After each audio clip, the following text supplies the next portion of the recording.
The sailors' job is done. The hall of the state gun carriage from Westminster Abbey to Wellington Arch now completed. Her Majesty's coffin will be placed in the state hearse. Her journey to Windsor is about to begin.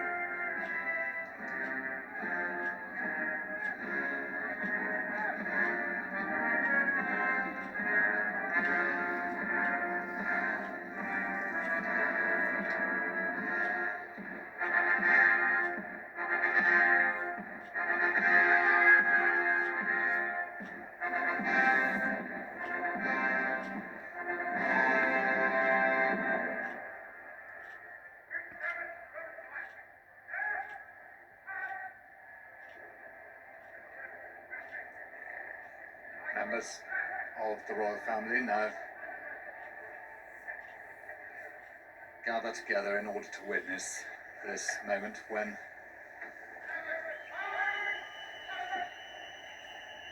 the piping party call attention to the side.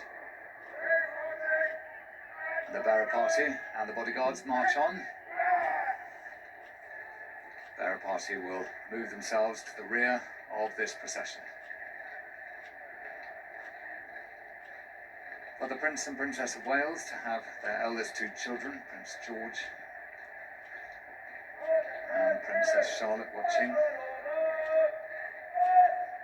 as the bodyguards who've looked after the Queen on this journey step aside.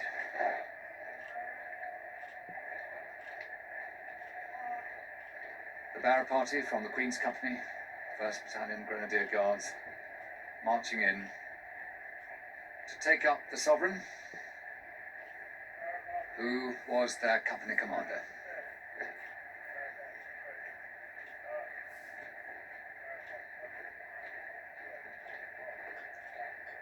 And the Queen's former equerries, who've acted as pallbearers and will do so also at Windsor, currently moving into position close to the royal family.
piping party saluting the side to give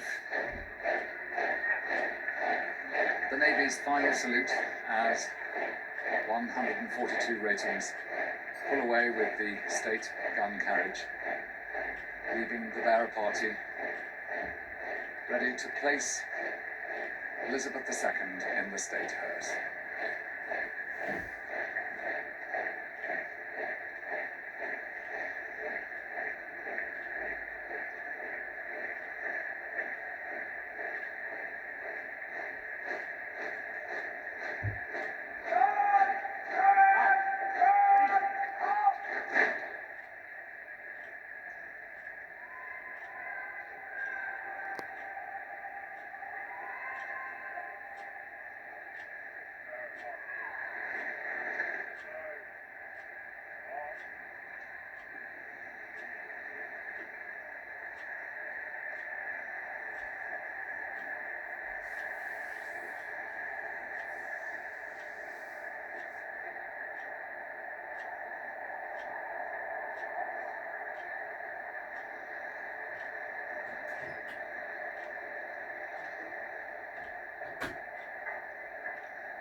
With a final royal salute to Elizabeth II, the state hearse will draw her away from her capital city and start her journey to Windsor Castle.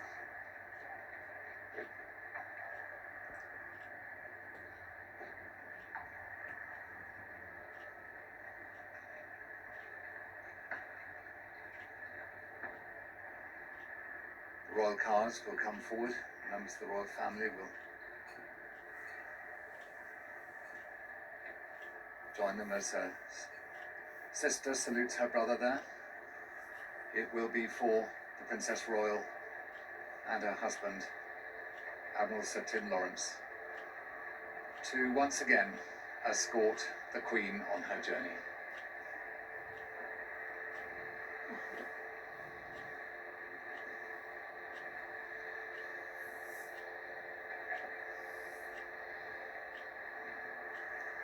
Garrison Sergeant Major steps out of the way, and to Elizabeth II, a royal salute and farewell from London.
The national anthem is played as the bells of Westminster Abbey are rung fully muffled.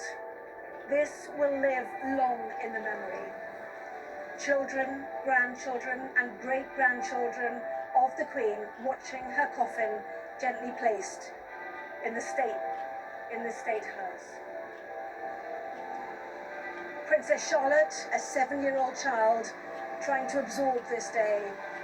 She gazed out of the window as she was driven through London. At the people, their patience paid off. The parade before them, something not seen in generations. Past the cenotaph, site of remembrance, across the gravel of Horse Guards Parade, and past the office, Buckingham Palace. Those people, that crowd, now applaud their Queen.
Passing the Household Cavalry Mounted Regiment.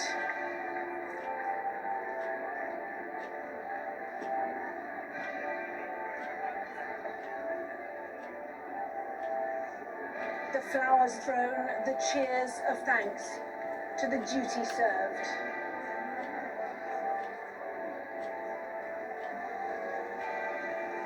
As the people pay tribute to this remarkable woman.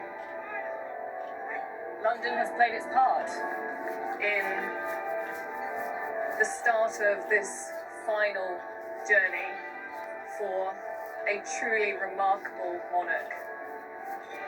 And for many, the last 10 days, it's been hard to take it all in. And now, after the world leaders, the dignitaries have been able to pay their respects here at Westminster Abbey, is now once again an opportunity for the thousands of people who've waited so patiently, lining this route, to say their own goodbyes, throwing flowers into the road and cheering.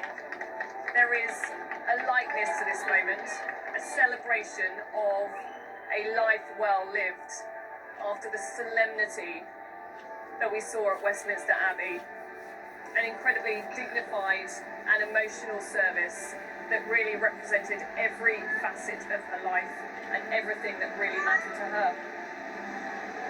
There is an enveloping experience of sound, now and throughout, contrasting the intensity of the silence we saw in Westminster Hall. And it began really with the massed pipes and drums as they arrived here at Westminster Abbey, really setting the tone for this military spectacle, the like of which many of us have never seen and are unlikely to ever see again.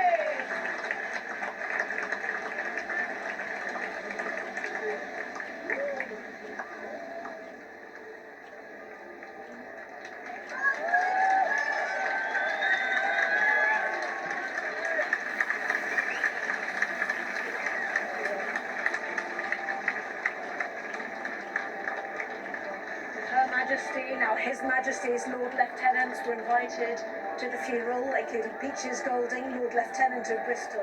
An extraordinary experience for everyone there and watching now.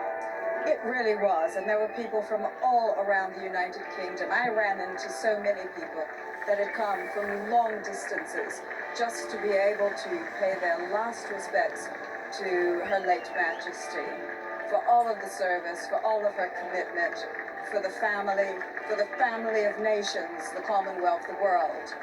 She was absolutely incredible, and everyone that could get to London wanted to be here. And the draw, as you say, of royal families from around the world, heads of state, leaders of the realms too. It is hard to imagine anybody else who would bring such a congregation together. And it's such a contrast between the Queen's Platinum Jubilee celebration of Thanksgiving, where we had lots of members of the royal family, lots of politicians and leaders, but today has been on a totally different standard. It has been so moving, so emotional, so beautiful. And continues to be, passing the Royal Albert Hall, the landmarks of her reign and her forebears as well. In the service, though, what stood out for you? What was the moment which captured Her Majesty? There were lots of references, of course, to Her Majesty, duty and service in the psalms that were chosen, in the lessons that were read.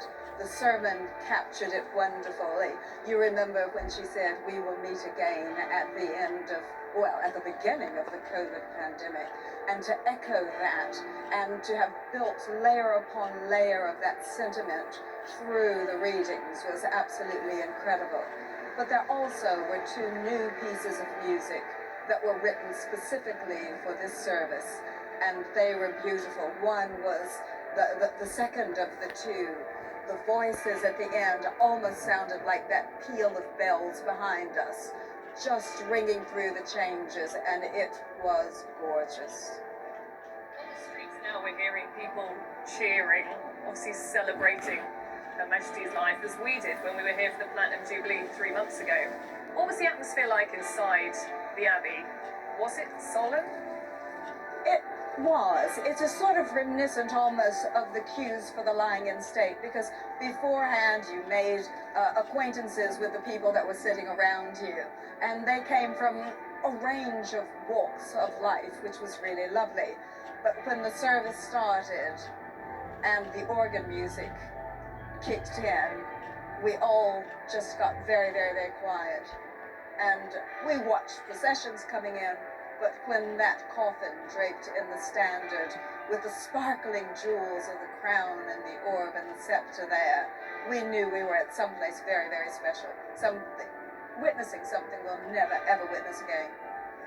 And as you looked at those famous faces invited, the Prime Minister of Canada, the President of America, those leaders from around the world, you know, what was their reaction to being there and making this journey? Well, no one does pageantry and ceremonial in the way that the British do. And I think everyone gets swept up in that moment. The military, the precision, the costumes, it is just creating an atmosphere that you can almost drink in. No one could miss that, regardless of how large a nation or how small the nation they might represent. And you have